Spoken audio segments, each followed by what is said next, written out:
What is up? It's Julian, aka Delaluz, for Inflow Productions.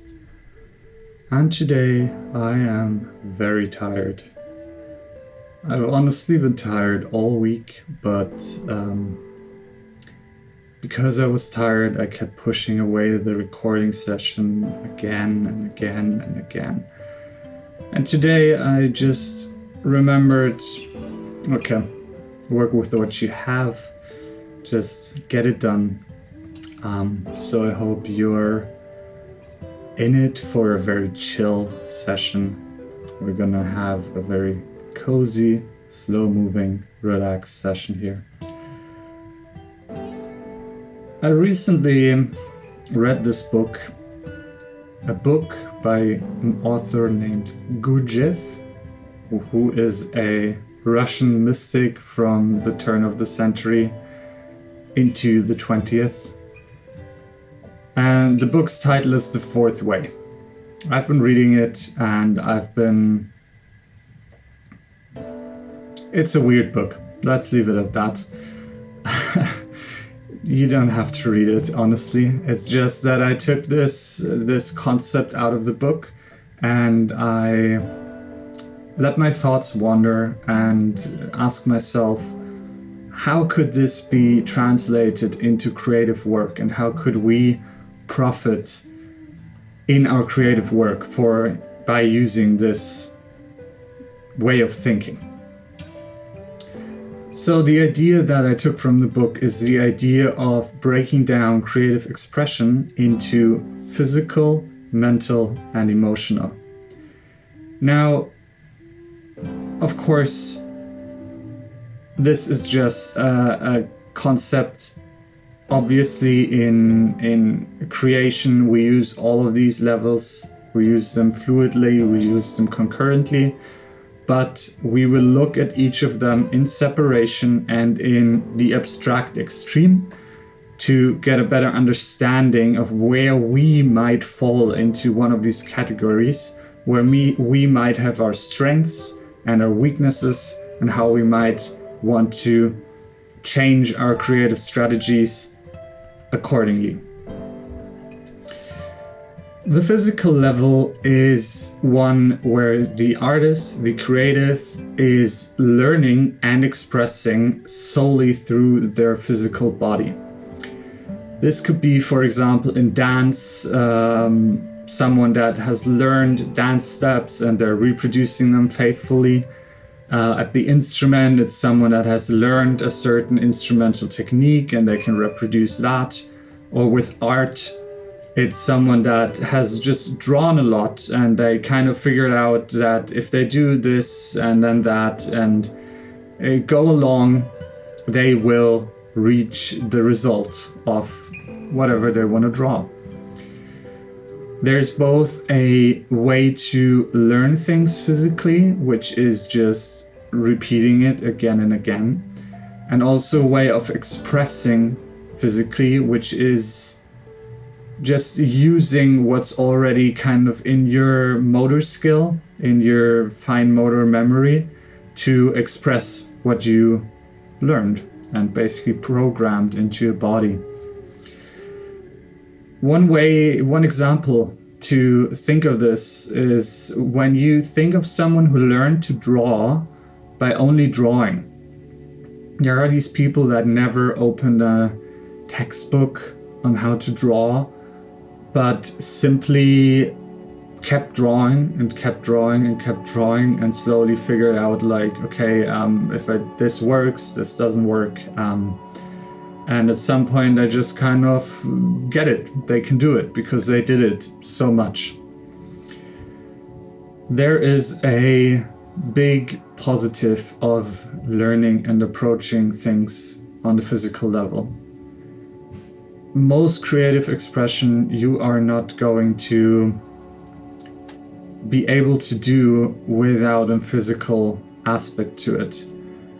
And on top of that, once you got the physicality, you can summon and express it really easily. For example, if you tell a drummer that has played the drums for a long time to give you a beat, he can just do it. He'll just play one of the beats he's learned and it's gonna sound good. That's a great thing. Same with a dancer that has learned a lot of dance steps. And it's amazing to have that ability. But if you have this ability to the detriment of the other two categories, which is emotional and mental, you're gonna be lacking something. One example that I've heard from a bunch of my piano teachers is, and I'm in no way stereotyping that this is everyone, but a lot of Eastern Asian pianists have incredibly good technique because they practice in a really efficient way, which is, like I said, a good thing.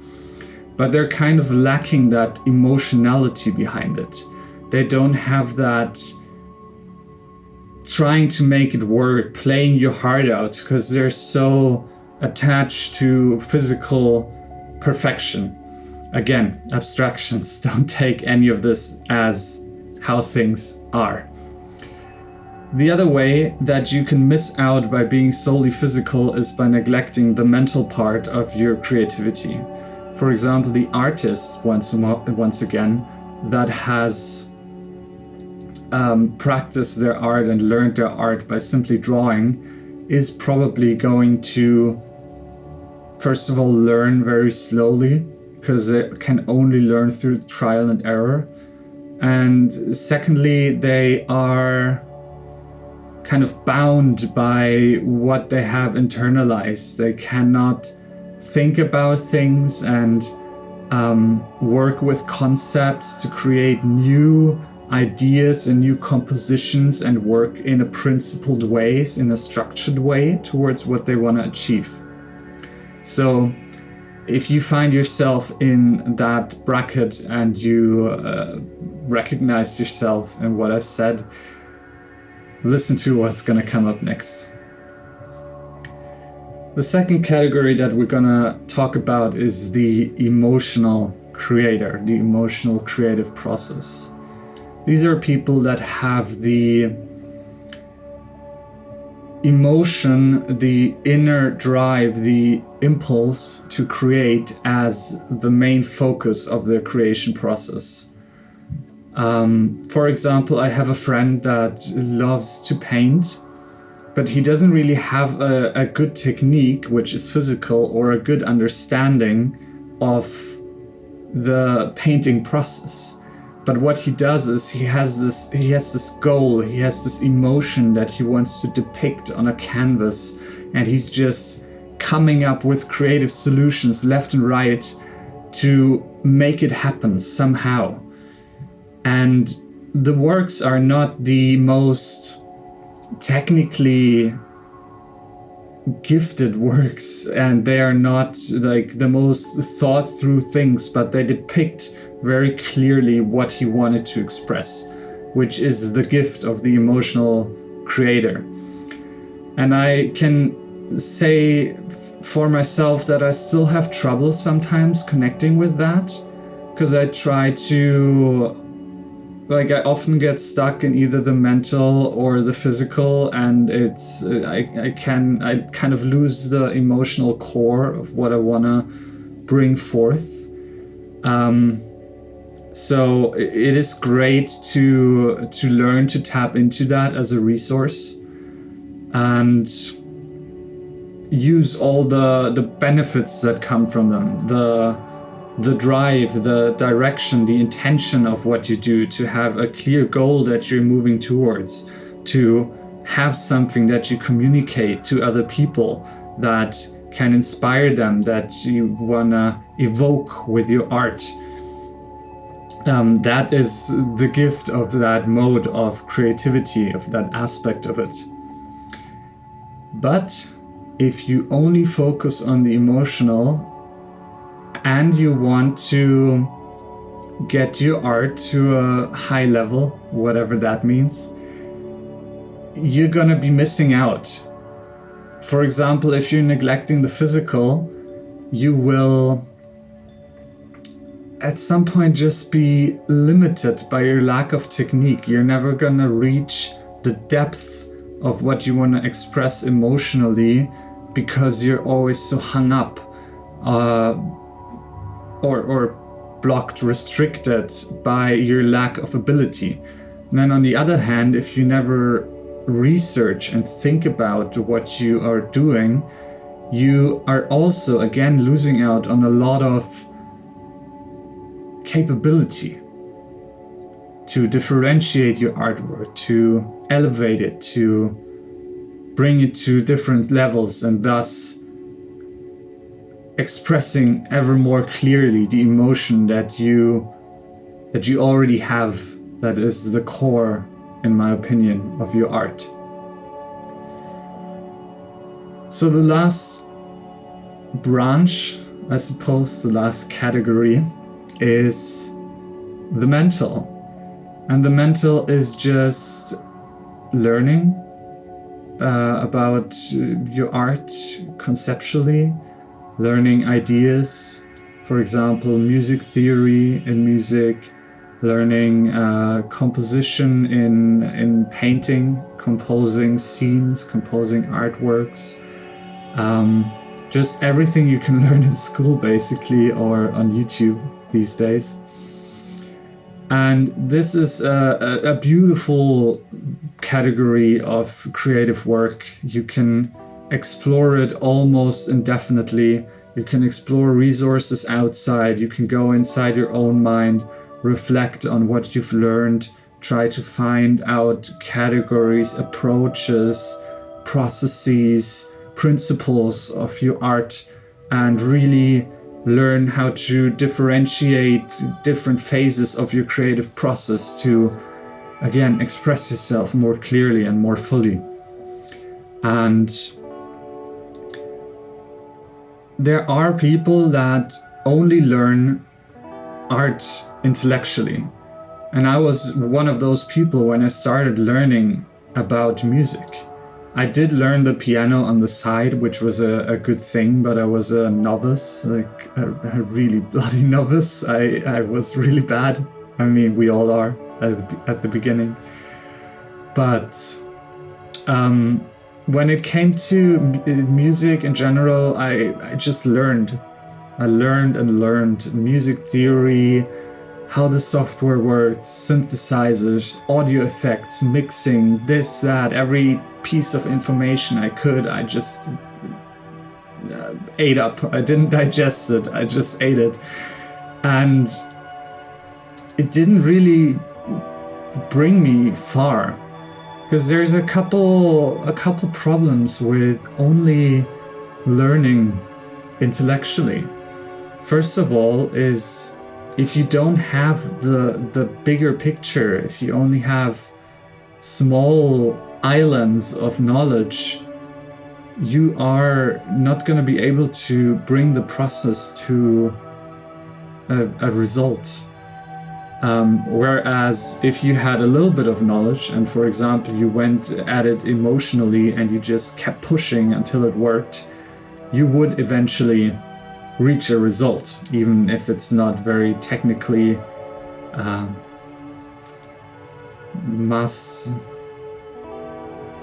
do you say that? Technically proficient. That's the word. But I was totally stuck in the mental level, which can be a detriment to your learning process. But there are also people that make art in a very intellectual way. They go through the process in their head. They're like, okay, first I need to do this, then I need to do this, then I need to do that. And if you only ever do it that way, without sometimes breaking stuff and just making things from your heart, your art is gonna be a little flat. It's gonna miss a little bit of dimension. Even if you do all the steps right and you do art, you do make a piece of art, it's not gonna, without the emotional part, it's not gonna really have an impact.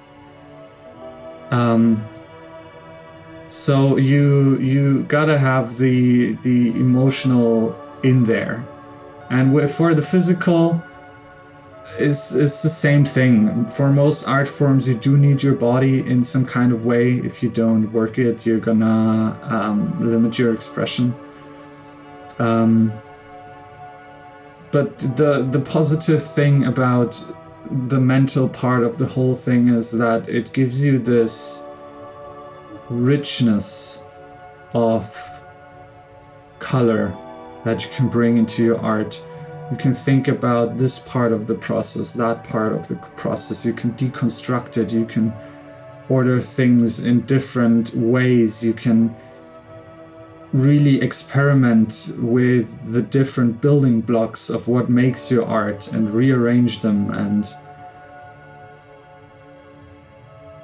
yeah, you should definitely explore that. Now, what if you're really good in all three of those categories? That's, in my opinion, the goal.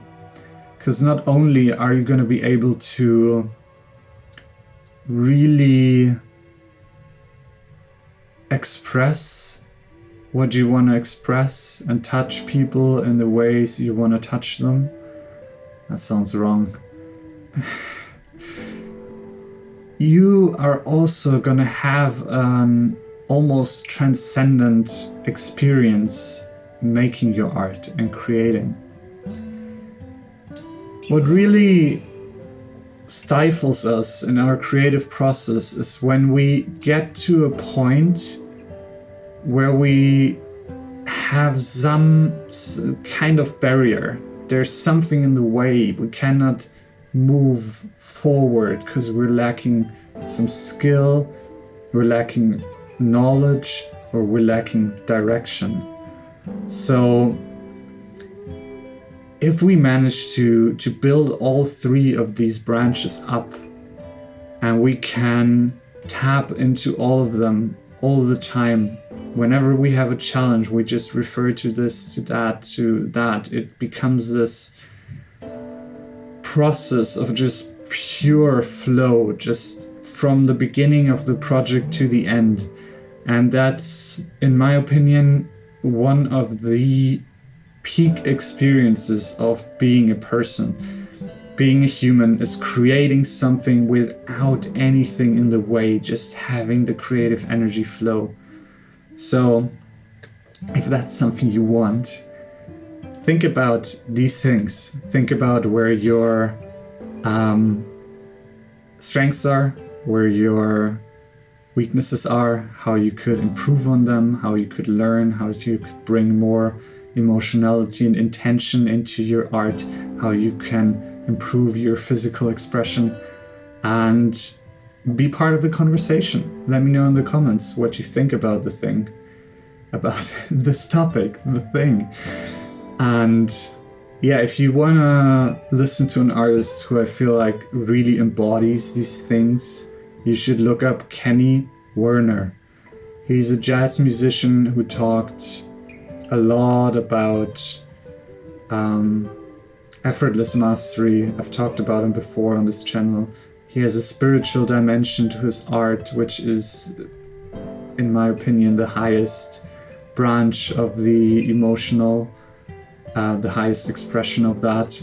He has a firm grasp on the physical and the physicality of his instrument, and he's got immense knowledge. And you can hear it in his art. It comes through. It shines through. So, nice to have you. Thank you for being here. And we'll catch you in the next one.